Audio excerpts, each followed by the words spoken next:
ముత్యాల ముగ్గేస్తే నీకెంత రీచ్ వచ్చిందా దా దా దా ముత్యమంతా టాటూ వేస్తే నాకెంతో క్రేజ్ వచ్చింది.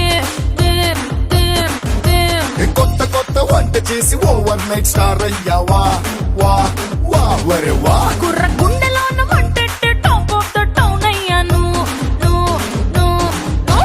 కూర మనసు స్టెప్పులేస్తే పిచ్చ పీచు అన్నారా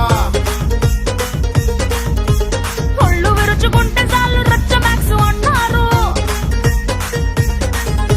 ఏ పద్ధతిగా ఉందన్నాడు మొత్తనుకుని వదిలేశారు. హద్దులు నేరొద్దన్నాగా వద్దన్నా చేసేశారు. ఏం చేసేశారు? వైరల్ వైరల్ వయ్యారి నేనే వయసొచ్చిన అడుబాబు